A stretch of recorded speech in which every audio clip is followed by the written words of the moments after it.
Kalau tidak suka sama Prabowo, silahkan. 2029 bertarung. Kita semua faham rakyat kita butuh pekerjaan. Tapi kalau kita teriak, kita mencela, menghardik, ya, nggak akan tercipta. Prabowo Subianto tantang Anies Baswedan.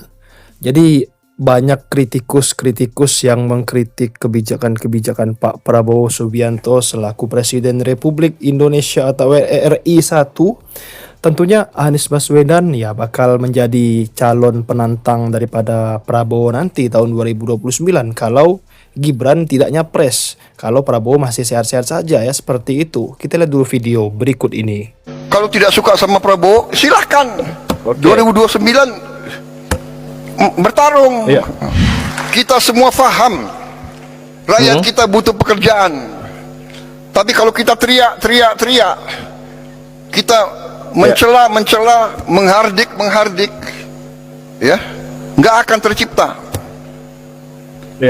Saya buktikan kepada saudara, Prabowo Subianto sebagai Presiden Republik Indonesia, saya telah menghasilkan sekarang 1 juta lapangan kerja hanya dari MBG. Dan ada tuduhan untuk menjelekkan kita sebagai bangsa. Jadi begini ya, kalau saudara tidak suka dengan 2-3 orang, jangan merusak seluruh bangsa. Kalau tidak suka sama Prabowo, silahkan. 2029 bertarung. Iya kan?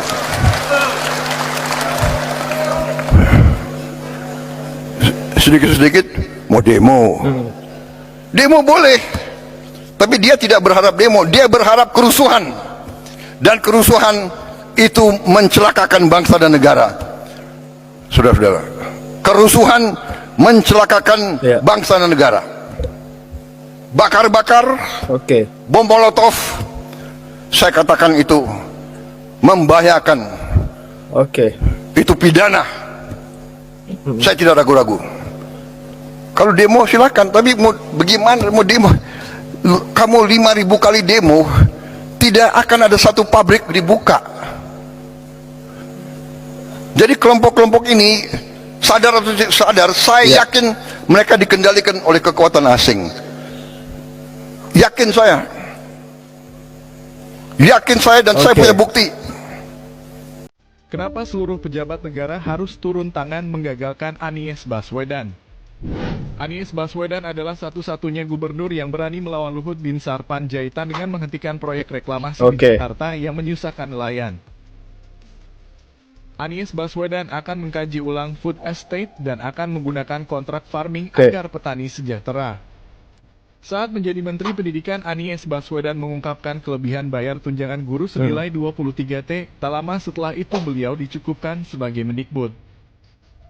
Anies Baswedan setelah diberhentikan sebagai Mendikbud, tetapi malah terpilih sebagai Gubernur DKI Jakarta melawan Ahok didukung oleh pemerintah. Anies Baswedan satu-satunya Gubernur DKI yang ngotot menjual saham minuman bir di DKI tetapi tidak disetujui oleh PDIP. Anies Baswedan akan memiskinkan para koruptor. Alasan yang paling utama, Budi Aris selaku Menkominfo pernah berkata, kalau kalah semua bisa masuk penjara. Tanda apa ya? Sebenarnya Pak Anies tidak butuh kita, tapi kita yang butuh Pak Anies. Terima kasih. Sebelum saya menjawab pertanyaan itu, saya mengklarifikasi tadi data yang meleset. Maaf Pak Prabowo, angkanya terlalu kecil. Bukan 320 hektar, tapi 340.000 hektar. Saya klarifikasi. Kemudian itu pun salah. Melanjutkan. Itu pun salah. Atas apa yang perlu saya sampaikan. Mas Anies, Pak Prabowo, jangan Pak Prabowo, maaf, ini mohon. Jadi selama 5 tahun ini, apa yang dikerjakan dalam mempertahankan sistem cyber kita? Mohon tenang. Justru dan ketika harus bertempur ada korban nyawa, itu keputusan-keputusan etika. Tapi dalam kenyataannya Pak, ketika Bapak memimpin di Kementerian Pertahanan, banyak orang dalam pengadaan alutsista, PT Teknologi Militer Indonesia, Indonesia Defense Security, lalu orang dalam pengelolaan food estate. Tapi dalam kenyataannya, kita bicara tentang pertahanan di sisi lain, kita menghadapi tantangan yang tidak kecil. Dalam beberapa tahun terakhir ini, lebih dari 160.000 orang meninggal bukan karena serangan militer, tapi karena serangan virus. HP kita, komputer kita diserang oleh cyber attack. Lebih dari 800 juta cyber attack. Perdagangan manusia, perdagangan anak. Bagaimana perempuan, anak-anak menjadi korban, lebih dari 3.000 orang. Dan narkoba menyerbu Indonesia.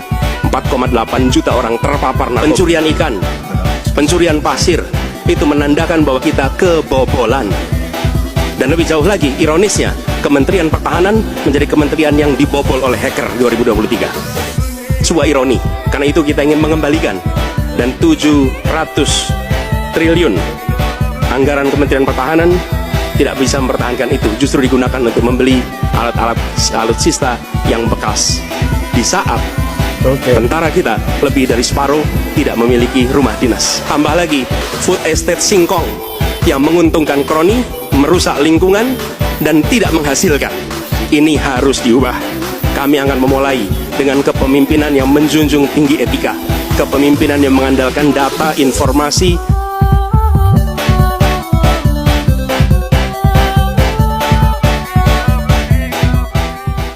Keikutsertaan Indonesia dalam Board of Peace yang dibentuk dan dipimpin seumur hidup oleh Presiden Amerika Serikat Donald Trump menimbulkan satu pertanyaan yang mengganggu.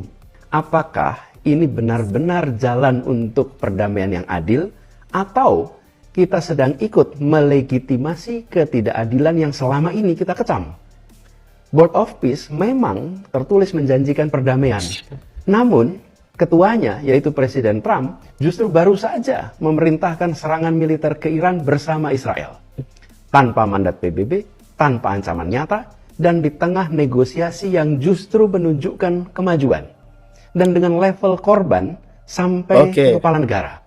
Bagaimana mungkin Dewan Perdamaian itu bisa tetap berjalan seolah tak terjadi apa-apa ketika pelopornya sendiri melanggar hukum internasional di depan mata dunia?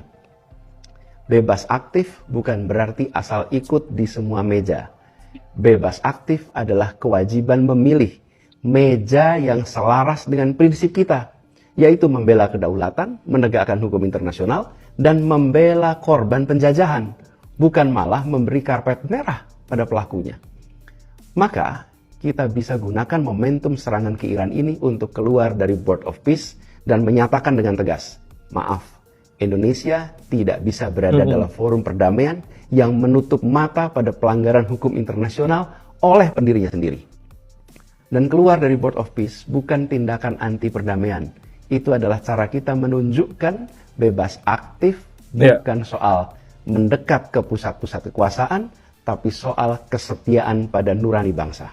Apakah kita rela menukar warisan The Spirit of Bandung dengan simbol keikutsertaan di sebuah dewan perdamaian yang bahkan tak sanggup menyandang namanya sendiri? Kita perlu pikirkan secara serius. Assalamualaikum warahmatullahi wabarakatuh. Setahun sudah pemerintahan baru ini berjalan. Pak Presiden baru saja bilang bahwa angka pengangguran terendah sejak tahun 98. Bagus dong kalau gitu. Tapi kenapa obrolan sehari-hari yang kedengarannya malah sebaliknya? Susah cari kerja, lowongan seret, PHK di mana-mana. Nah kok bisa? Ya memang sebenarnya kita tidak bisa ya berhenti di satu angka saja. Di lapangan ceritanya jauh lebih kompleks. Misalnya nih, kalau kita mau lihat data lebih dalam lagi. Satu, pengangguran absolut itu justru naik. Jadi persentasenya memang turun. Tapi jumlah orang nambah. Kan angkatan kerjanya membesar. Nah kita kejar-kejaran tuh di situ. Lalu kedua, kualitas kerjanya melemah. Maksudnya apa? Gini, pekerjaan yang sifatnya part-time jumlahnya nambah. Sementara yang full-time jumlahnya berkurang. Nah, banyak yang dihitung itu disebut sebagai bukan pengangguran, padahal mereka itu kerja part-time dengan jam kerja dan penghasilan yang amat tidak layak. Yang ketiga, mayoritas pekerja kita, 60% masih kerja informal. Kalau informal itu artinya apa? Upahnya cenderung rendah, tidak punya perlindungan sosial, tidak punya perlindungan hukum. Tentunya ya teman-teman, Bapak Presiden Prabowo Subianto ya nampaknya akan melawan Anies Baswedan lagi di tahun 2029 sebagai capres dan juga sebagai capres. Nah, kita lihat nanti figur daripada Gibran ya akan masuk ke siapa nanti ke depannya, teman-teman. Apakah akan mecah menjadi capres juga, siapa wakilnya? Ya, tahun 2029 ini akan menjadi pentas politik yang sangat luar biasa panas, teman-teman, karena akan banyak sekali calon-calon presiden Republik Indonesia atau RI 1 seperti itu, teman-teman semuanya. Sekian, assalamualaikum.